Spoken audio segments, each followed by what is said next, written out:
Pour ne rater aucune de nos vidéos, n'oubliez pas de vous abonner et d'activer la cloche. J'ai été sidéré. Si moi, qui suis juif, sur le chemin du lycée, j'étais passé tous les jours devant une statue de Pétain ou devant une statue de Laval, je me mets à la place. En fait, l'Afrique, la France s'en fout. Mais on s'autorise à penser dans les milieux autorisés. Alors ça, c'est encore un autre truc. Les milieux autorisés, vous y êtes pas, vous, hein.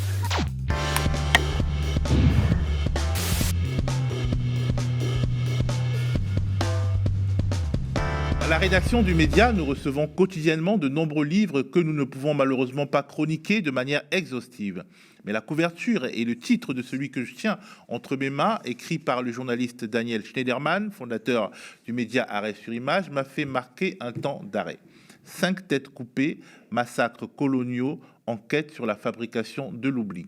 Les têtes coupées d'indigènes soumis à la violence coloniale peuplent mon imaginaire de Français d'origine camerounaise. Les photos de têtes coupées et de maquisards anticolonialistes appelés terroristes dans des articles toujours en ligne, par exemple sur le site de l'Express, exposés pour l'exemple par le pouvoir colonial français, puis par le pouvoir post-colonial qui a marché dans ses pas. Les têtes coupées que mon père, enfant, regardait, horrifié, en rentrant de l'école. Posées là, dans une logique de terreur propre à la guerre contre-révolutionnaire à la française. Et voilà que ces têtes coupées sont au commencement d'un essai publié aux éditions du Seuil par une figure du journalisme français, Daniel Schneiderman. Daniel Schneiderman, spécialisé dans la critique des médias et qui bifurque depuis quelques années vers le récit historique et avec qui je m'entretiens alors que la guerre au Proche-Orient remet au goût du jour dans les discours une sorte de division internationale de la vertu. Hier, on parlait des sociétés civilisées, de nos sociétés civilisées et des barbares à sauver de leur vice héréditaire. Aujourd'hui, on évoque nos démocraties qui ont le droit absolu de se défendre face aux tyrannies et aux terroristes qu'elles engendrent. Mais comment fait-on pour fabriquer l'amnésie ? La bonne conscience. Et comment en arrive-t-on à sous-peser, selon des normes différentes, la valeur des vies humaines ? Bonjour Daniel. Bonjour Théo.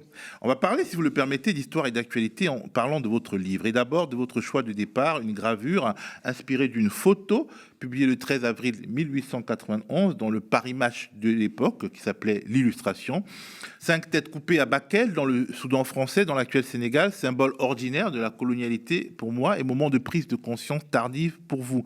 Quelle est l'histoire de ces têtes coupées et pourquoi vous ont-elles tant parlé au point d'en faire un livre ? Alors, je suis tombé sur cette photo dans une exposition au musée de l'Armée, une exposition sur l'armée et la photo, fort intéressante d'ailleurs, il y a 2 ans. Et dans cette exposition figurait, un peu en hauteur d'ailleurs pour que les enfants ne puissent pas la voir en visitant l'exposition, figurait cette photo, non pas celle qui est sur la couverture du livre, parce que là on a zoomé sur la figure du guerrier, mais celle qui se trouve à l'intérieur, qu'on montrera peut-être. C'est-à-dire que ce guerrier a devant lui 5 têtes coupées posées sur le sol, 5 têtes noires, vraisemblablement de guerriers noirs. Et alors cette photo était parue dans l'Illustration, et alors en fait en creusant un peu, et la photo et l'article d'accompagnement, j'ai réalisé que c'était la toute première photo par laquelle le public français avait vu les atrocités de la conquête coloniale. Jusqu'alors, il y avait des dessins, souvent une des journaux déjà, mais c'est la première photo. C'est à ce moment-là, parce que ça correspond à un moment où les appareils photos se miniaturisent, donc on peut les emporter plus facilement. Voilà. Et évidemment, l'étonnement, c'est qu'elle paraît dans un journal, vous avez dit le Paris Match de l'époque, c'est un journal qui n'est pas spécialement anticolonialiste. Ça montre une horreur de la conquête coloniale, mais en même temps dans un journal qui défend plutôt les conquêtes coloniales justement, françaises. Le texte qui accompagne cette gravure est une montagne d'ambiguïté et il se contredit lui-même comme si finalement on voulait faire le choc des photos, mais atténué pas par le poids des mots, mais par la relativisation que permettent les mots. C'est exactement ça. On a un texte très bizarre qui s'efforce de disculper l'armée française d'avoir procédé à ce massacre. Bon, partout il y a de la bizarrerie, ça m'intéresse. Donc j'ai commencé à creuser. J'ai commencé à creuser à partir de la série de photos, parce qu'elle est incluse dans une série de 5, et à partir des noms propres, des noms d'officiers français, des noms de guerriers africains opposés aux officiers français qui étaient dans le papier. Et là, je me suis rendu compte avec stupéfaction que toute cette histoire de la conquête coloniale française en Afrique, on va dire entre 1890 et le début du XXe, 1905, toute cette histoire qui est extrêmement importante dans l'histoire française.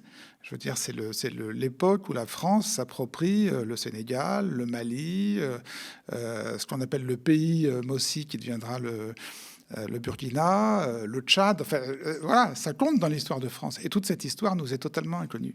Totalement inconnu. Alors, j'ai commencé à demander autour de moi, voir si j'étais le seul à être passé au travers, si vous voulez, de ce récit historique. Et non. Je veux dire, je ne sais pas si vous avez appris des choses en lisant ce livre, mais enfin... Oui, j'en ai appris beaucoup. Voilà, alors, bon, et vous n'êtes pas le seul. Je veux dire, j'ai sondé des journalistes, des historiens autour de moi, alors pas forcément spécialistes de cette période, mais voilà. Et je me suis dit, à la fois, c'est intéressant de creuser l'histoire elle-même, ça m'a intéressé, et aussi les raisons et les mécanismes par lesquels cette histoire est demeurée non dite jusqu'à aujourd'hui. Alors, il n'y a pas de gros scandale en réalité à la publication de ce numéro de l'Illustration, mais il y a une sorte de frilosité du gouvernement français de l'époque qui, alors, procède à une sorte de transfert de barbarie. Au pire, ce sont les auxiliaires indigènes incontrôlés qui ont commis ce crime, mais il n'a pas été instigé par l'autorité française. Quelque part, cette barbarie ne peut pas être le fruit de notre cruauté à nous. Bon, en creusant un peu, en dépassant le cas de ce massacre-là, parce qu'il y en a quand même eu beaucoup d'autres, c'est pas faux. Cette version du gouvernement français n'est pas fausse. C'est-à-dire que ce que j'ai découvert, c'est que effectivement, les pires atrocités n'ont pas été commises par les officiers français qui commandaient les colonnes de conquête et qui étaient très peu nombreux. Il faut voir qu'une colonne de 1000 personnes, par exemple, il y avait 10 officiers blancs français en tout et pour tout. Mais le sale boulot était fait par même pas les tirailleurs sénégalais qui, eux, composaient le gros de la troupe, mais ceux qu'on appelait les auxiliaires, qui étaient vraiment les préposés aux basses besognes et qui étaient eux-mêmes d'ailleurs très maltraités dans la colonne et qu'on envoyait joyeusement massacrer les populations rebelles. Alors, donc c'est évidemment cet aspect-là que le papier d'accompagnement de l'Illustration met en valeur. Et d'ailleurs, on retrouve tout un échange entre le ministère des colonies à Paris et les résidents français sur place pour arriver déjà à l'époque à sortir une version qui soit acceptable par le public français. Ils ont très peur que le public français réagisse à la photo. Et en fait, ils se débrouillent bien, puisque finalement, les réactions sur le moment sont assez faibles. Dans les années suivantes, la photo va faire une belle carrière. Elle ressortira périodiquement pour illustrer d'autres massacres africains. Mais sur le moment, il n'y a pas de scandale, en fait. Il n'y a pas de scandale, mais moi, ce qui me semble le plus important, le plus parlant, le plus en résonance avec notre époque, c'est ce que j'appelle ce transfert de barbarie, cette division internationale de la sauvagerie la plus violente et la plus terrifiante pour nos yeux humains. En fait, on la transfère à l'autre. Et finalement, est-ce que c'est pas une caractéristique de notre ère pratiquée par les États européens aujourd'hui, qui transfèrent les aspects les plus barbares de la répression migratoire aux pays du Maghreb, la Tunisie et la Libye notamment, et les multinationales aussi qui laissent faire le sale boulot à leurs sous-traitants au Bangladesh, par exemple. Finalement, c'est pouvoir entretenir dans notre propre esprit notre mythe de peuple civilisé, peuple avec S et civilisé avec S, c'est-à-dire les peuples européens sont civilisés, ils ne sauraient aller trop loin, mais quand même, dans une sorte de coproduction, ils vont trop loin.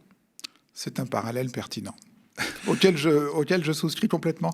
J'ai eu plein de surprises en faisant cette enquête et allant dans le sens un peu de ce que vous dites. Ce que j'ai découvert, par exemple, avec stupéfaction, c'est les motivations idéologiques qui étaient données par le gouvernement français de l'époque aux entreprises coloniales et à la conquête coloniale. Vous savez qu'il y a un congrès à Berlin en 1885 où toutes les puissances européennes, en gros, se partagent le gâteau africain. Enfin, plutôt définissent des règles de partage du gâteau africain. Bon. Et alors, les motivations qui sont données à l'opinion française, c'est évidemment d'abord la compétition. Voilà, il faut qu'on ait davantage de gâteaux que les Anglais. Si on n'y va pas, les autres iront. Si on n'y va pas, les autres vont y aller. Et puis, c'est une bonne affaire économique. Tout ça, c'est des motivations, finalement, auxquelles on pourrait s'attendre. Mais moi, ma stupéfaction, ça a été de découvrir que peut-être la motivation qui est le plus mise en avant, c'est la lutte contre l'esclavage. on va en Afrique pour leur apporter les droits de l'homme et pour lutter contre l'esclavage. Puisque à l'époque, il y a un esclavage intra-africain dont je parle aussi dans le livre, qui est extrêmement fort, très répandu. C'est vrai que c'est des pratiques très répandues et relativement atroces.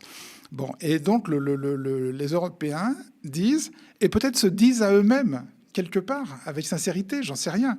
En tout cas, ils disent, voilà, nous, on est le pays des droits de l'homme, des Lumières. La Révolution française, c'était il y a un siècle, et on va leur apporter les Lumières et les droits de l'homme. Moyennant quoi, évidemment, les Européens sur place vont perpétuer les pratiques d'esclavage. Mais en changeant le nom, voilà, rebranding. Voilà, en changeant le nom, ça s'appellera plus des esclaves, ça s'appellera des captifs. Et des captives, d'ailleurs. Et évidemment, les camps dans lesquels on ira puiser les captifs nécessaires à toutes sortes d'entreprises, ce ne sera pas des camps, ce sera des villages de la liberté. C'est-à-dire on va totalement changer les noms. Ouais, mais les villages de liberté, ce sont les endroits où les gens sont privés de liberté. C'est exactement ça. C'est toujours très frappant de se rendre compte de cette hypocrisie qui continue. Il y a alors dans votre livre une sorte de mea culpa assez courageux, et je vous lis page 176. Très tôt averti de la persécution antisémite, je reste dans l'ignorance radicale de l'esclavage. Je porte dans ma chair les silences d'Auschwitz, mais la souffrance noire me reste extérieure. Cela ne s'arrange pas à l'âge adulte. 3 décennies durant, je travaille dans un grand journal classé à gauche, pas un noir dans la rédaction. Je présente 13 années durant une émission à la télévision publique.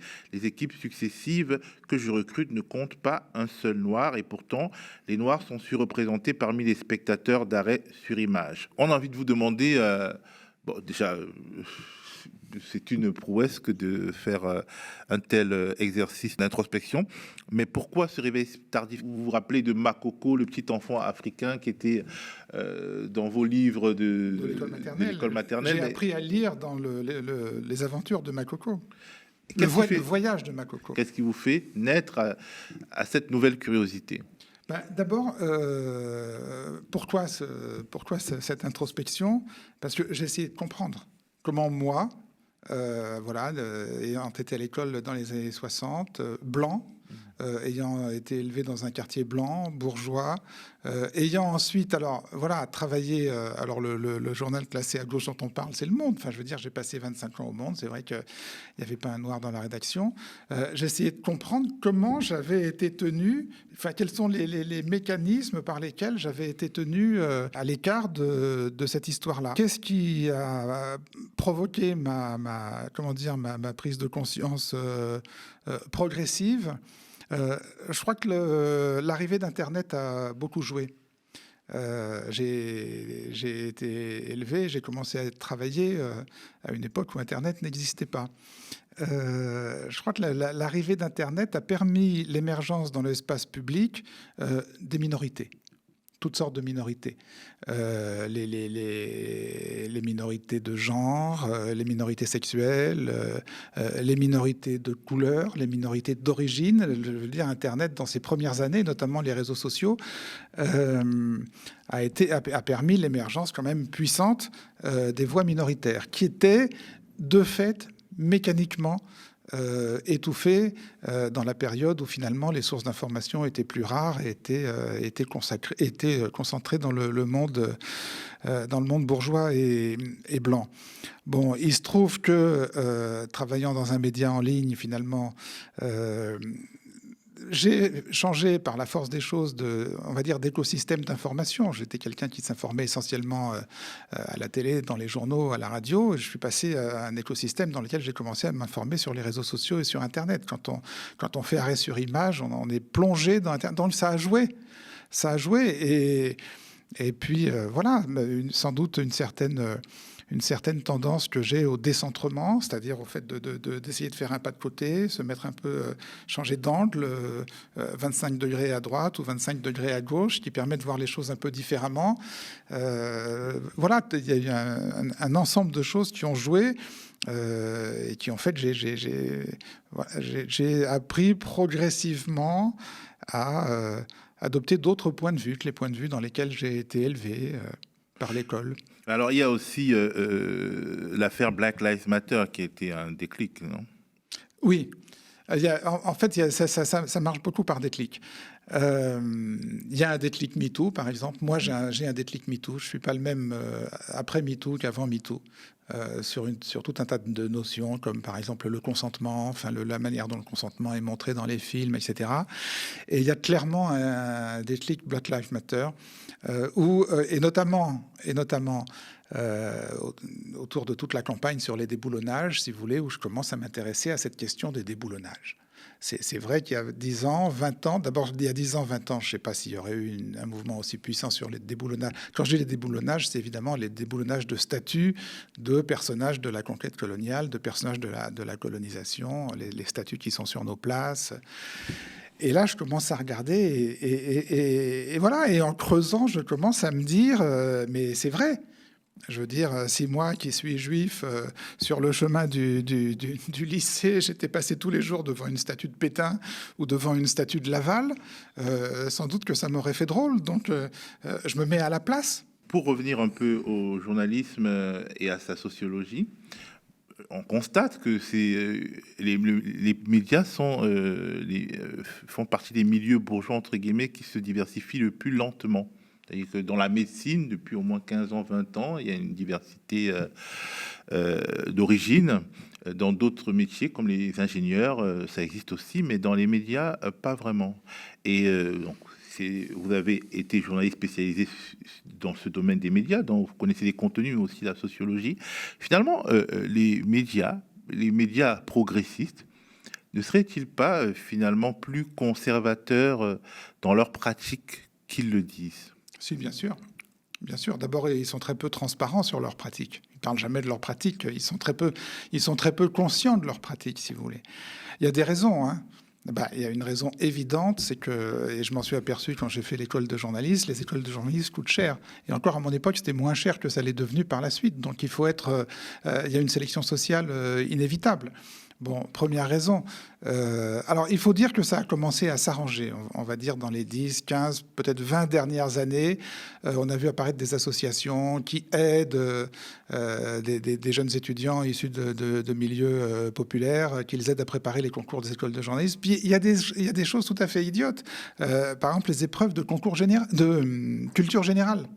Dans les concours d'école de journalistes, la culture générale, c'est une notion bourgeoise. En tout cas, elle est appliquée d'une façon bourgeoise dans les oraux des écoles de journalistes. Les questions qu'on va vous poser sont des questions auxquelles un bourgeois trouve facilement des réponses et un jeune des milieux populaires les trouve peut-être moins facilement. Tout ça joue, tout ça a joué. Tout ça, encore une fois, je pense, a énormément bougé depuis l'arrivée des réseaux sociaux, qui ont été une vraie bouffée d'oxygène, et depuis l'arrivée de la presse en ligne, qui est directement issue des réseaux sociaux, ou en tout cas qui cousine avec les réseaux sociaux et qui a des pratiques de recrutement différentes de celles des médias traditionnels. Alors, 5 têtes coupées, c'est en 1891. Il y a des massacres. Les derniers massacres post-coloniaux de la France ont eu lieu en 2004 en Côte d'Ivoire, à Abidjan, devant l'hôtel Ivoire. À ce moment, je vivais en Côte d'Ivoire et vous viviez en France. Et vous avez sorti un des rares papiers critiques sur la manière de couvrir cet événement, le journalisme en uniforme. Je me souviens, c'est dans Libé, je crois. Vous vous souvenez mieux que moi. Et justement, 1891, c'est loin. Mais 2004, ça fait moins de 20 ans. Et autant on a parlé des soldats français morts à Bouaké dans une attaque qui demeure mystérieuse en dépit du procès qui a eu lieu en France et qui était vraiment un procès mal foutu pour la forme, autant les efforts de nombreux journalistes comme moi ont été vains pour donner une existence à ces Ivoiriens qui ont été massacrés, tués à bout portant par des militaires français qui étaient sur des chars dans un hôtel, devant un hôtel de luxe, c'est-à-dire un endroit hyper couru. Il y a même un journaliste qui travaille avec moi qui a été tué d'une balle à la tête par l'armée française. Et cette fabrique de l'amnésie, même sur des événements très proches, elle persiste. Et il n'y a que Canal+, en réalité, qui avait fait quelque chose sur ces morts. Spéciale investigation, une émission qui avait été censurée. Et puis c'est passé à la trappe, alors que ça fera 20 ans l'année prochaine. Ça veut dire quand même que cette amnésie, elle est surtout fabriquée par notre volonté. Et c'est une volonté qui est réitérée de siècle en siècle. Est-ce qu'elle ne s'appuie pas sur la certitude, la foi inébranlable que nous sommes un peuple civilisé? Nous, Français. Oui. Nous, Européens. Oui. Bah, bien sûr. Vous savez, pour ce livre, j'ai rencontré des chercheurs, des chercheuses qui travaillent sur ces questions. Il n'y en a pas beaucoup. Hein. Ce que m'ont dit plusieurs d'entre eux ou d'entre elles, c'est en fait l'Afrique, la France s'en fout. D'une manière générale, la France s'en fout. Je veux parler de l'Afrique subsaharienne. Le rapport des Français à leurs anciennes colonies est très différent pour l'Afrique du Nord que pour l'Afrique subsaharienne. L'Afrique du Nord, et notamment l'Algérie, une génération entière d'appelés... Colonie de peuplement, une génération... Non, et puis une génération d'appelés a vécu la guerre d'Algérie de 54 à 62 dans sa chair. L'Afrique subsaharienne, non, comme je vous le disais au début de l'émission, en fait, ça, au niveau des Français, ça implique une poignée d'officiers. 150, 200, 500 familles, rien du tout. Donc, ça n'a pas imprimé dans le tissu social et dans la mémoire française. Et bon, je pense que ce qu'il y a surtout, c'est une espèce de fantastique indifférence française profonde au sort des Africains et à ce qui peut arriver aux Africains. Le rapport, évidemment, au monde arabe et à Afrique du Nord est quand même beaucoup plus douloureux. Bon, géographiquement, déjà, c'est beaucoup plus proche. Alors, déjà, c'est plus près, on est d'accord. Mais à côté de ça, le rapport est quand même beaucoup plus douloureux, beaucoup plus agressif, enfin, beaucoup plus à vif. Dans votre livre, vous faites des incursions dans l'actualité, dans le rapport que l'actualité entretient avec l'histoire, bien entendu, dans les livres précédents aussi, qui évoquaient l'histoire, notamment la fascisation de la France, en tout cas dans la première moitié du XXe siècle. Là, c'est la même chose. Et on pense notamment à tout ce qui concerne la déshumanisation de l'autre qui appartient à ce qu'on appelait jadis une race inférieure. Et vous évoquez par exemple l'actualité française avec l'affaire Naël. Et il y a des réminiscences coloniales quand même dans tout ça. Oui, il y a des réminiscences coloniales, c'est évident. L'affaire Naël, comme beaucoup d'affaires de violences policières ou de bavures policières, met à jour des réflexes qui sont directement issus, pour le coup, de l'inconscient ou de l'impensé colonial. Je me souviens qu'au moment de l'affaire Naël, un membre du Parti républicain, son nom m'échappe pour l'instant, là, le sénateur qui est le président du groupe républicain au Sénat, bref, a mis en cause Naël et tous les jeunes des quartiers populaires qui ont participé aux émeutes à ce moment-là, en mettant en cause leur origine et leur ethnie. Je veux dire, je ne sais plus quels étaient les termes exacts, mais c'était quand même assez violent. Puis ça ressurgit de temps en temps, bien sûr. Est-ce que finalement l'obsession du refus de la repentance, c'est pas du coup une des formes les plus achevées du désir de maintenir tout simplement la suprématie blanche, justement d'empêcher que de tels livres ne remontent à la surface, parce que bien entendu dans les catégories actuelles c'est un livre wokiste. Est-ce que c'est pas aussi c'est une thématique qui a été très vive et qui a même été portée par l'ancienne ministre de l'enseignement supérieur? Est-ce qu'il n'y a pas un malaise justement post-colonial qui se cristallise sur des polémiques quand même, sur des choses comme l'idéologie woke, etc.? Si, bien sûr. Non, mais il y a un malaise profond, si vous voulez. On connaît les rengaines de Zemmour et de ses amis sur la repentance.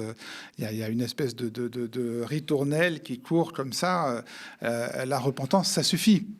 Alors qu'il n'y a pas énormément de repentance non plus. Ce qui est quand même ironique, sachant que sur cette histoire-là, non seulement il n'y a jamais eu de repentance, si vous voulez, sur les massacres de la conquête coloniale, par exemple du Niger, mais elle n'a jamais été dite. Quand je lis depuis 2 mois les relations du coup d'État au Niger et de ses suites et de la manière dont les putschistes nigériens se sont efforcés la manière dont ils ont géré la relation avec la France et dont ils ont foutu les Français à la porte.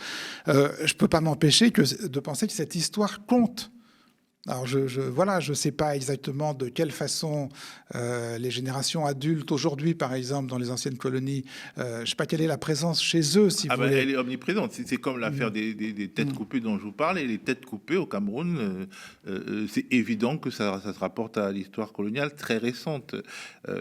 Parce que des têtes coupées, il y en a eu au XXe siècle aussi. Au XXe siècle, voilà, dans les années 60. Au début des années 60, il y a eu des têtes coupées. Il y a d'ailleurs des photos des têtes coupées camerounaises. Et d'ailleurs, j'ai retrouvé en enquêtant une photo qui ressemble étrangement aux photos de la fin du 19e.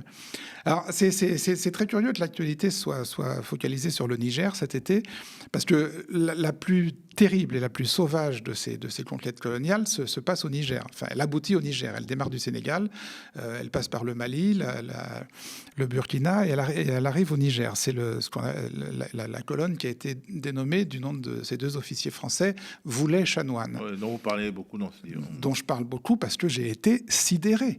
Je veux dire, on peut parler de crimes contre l'humanité dans la manière dont cette colonne a traité les populations tout au long de cette traversée, au point que le ministère à Paris et la métropole, qui avait pourtant le cuir assez endurci en matière d'atrocités coloniales, a dû envoyer un colonel français pour déposséder les deux officiers qui étaient devenus totalement fous, les déposséder du commandement de la colonne. Et les deux officiers français, Voulet et Chanoine, ont descendu le colonel français qui arrivait vers eux avec le drapeau tricolore. Et ce sont les tirailleurs sénégalais qui ont repris le commandement de la colonne et qui l'ont, avec la loyauté qui caractérisait ce corps, et qui l'ont rendu aux sous-officiers blancs. C'est frappant tout cela. Alors je voudrais qu'on aborde la question de la plongée dans l'horreur au Proche-Orient et de l'attitude du gouvernement et des commentateurs français. On est quand même en plein dans la rhétorique de la guerre entre sauvages et civilisés, quelque part. Oui, alors ça m'a frappé, un tout petit détail qui m'a frappé le premier ou le deuxième jour après le 7 octobre. Vous savez, les choses se révèlent souvent dans les détails les plus anodins et les moins conscients de la part des journalistes qui racontent les événements. Par exemple, ce qui m'a frappé, c'est quand les médias ont commencé à rendre compte des massacres absolument atroces qui ont été commis par le Hamas en Israël. Les reportages et les dépêches parlaient toujours des victimes civiles israéliennes. Il y a des victimes civiles, histoire de souligner justement l'horreur et l'atrocité de l'agression du Hamas. En revanche, quand on parlait des victimes palestiniennes des bombardements aériens et israéliens, c'était les morts palestiniens. Mais c'était aussi des morts civiles. Et pourquoi on ne dit jamais que les victimes des bombardements à Gaza sont aussi des victimes civiles, tout aussi civiles que les victimes civiles israéliennes? C'est aussi des familles, il y a aussi des enfants, il y a aussi des vieux. Vous voyez, mais non, c'était les morts palestiniens. Voilà, alors vous allez peut-être trouver que c'est une petite chose, c'est un détail. Mais moi, j'aime bien être attentif à ce genre de détails, parce que je trouve qu'ils sont souvent très, très révélateurs. C'est une sorte de bloc indistinct, au fond. Ils sont tous plus ou moins coupables, d'une certaine manière, puisque tous plus ou moins militarisés et proches... C'était pas dit comme ça, mais c'est peut-être ce qui traîne dans l'inconscient. Justement, la question de la guerre des démocraties, et la guerre contre le terrorisme, déjà, c'est un concept qui est discutable et qui est porté aujourd'hui par Benyamin Netanyahou pour des raisons évidentes. Mais le fait que Israël est une démocratie et donc ne peut aller très, très loin dans le mal, ça me rapporte à ce livre et aux justifications qu'on peut donner aux têtes coupées. C'est-à-dire, nos démocraties sont par essence moralement supérieures, plus vertueuses que les tyrannies. Ce qui n'est pas vrai dans le fond.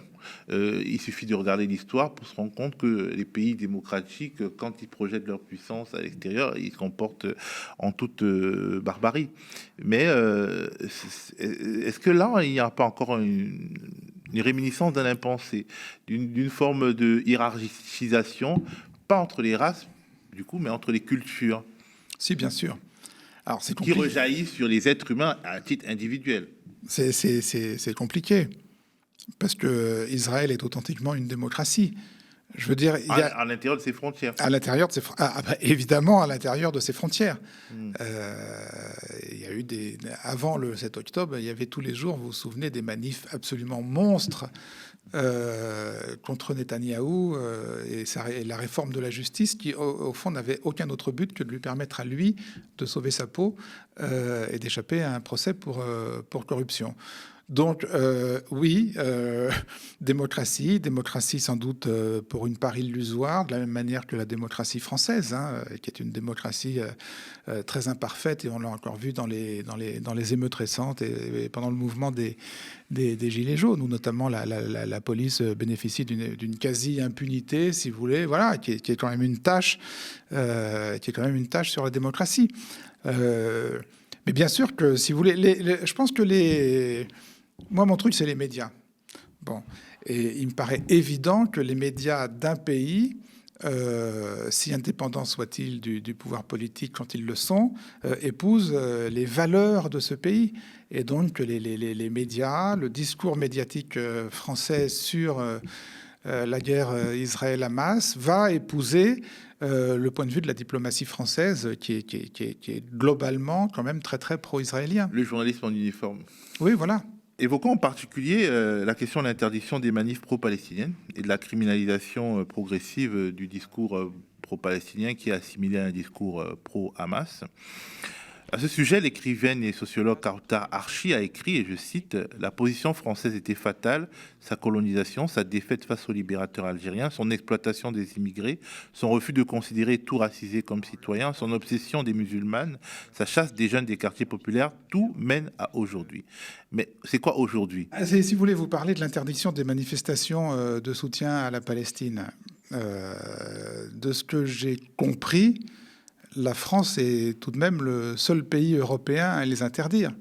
Il y a des manifestations de soutien aux Palestiniens en Grande-Bretagne, il y en a dans différents autres pays européens, il n'y en a pas en France.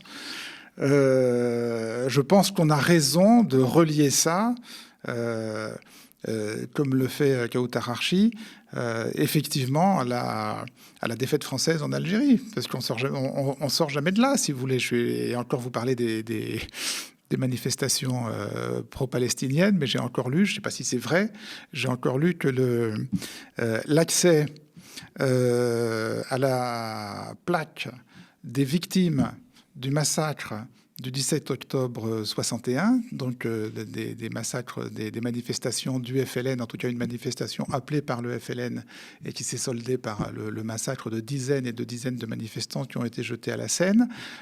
J'ai lu que l'accès à la plaque avait été interdit cette année, hier, 17 octobre. Ben voilà, on en est là. Il faut prendre conscience qu'on en est là, qu'on est un pays dans lequel, on est le seul pays européen dans lequel il est interdit de manifester en soutien aux Palestiniens bombardés.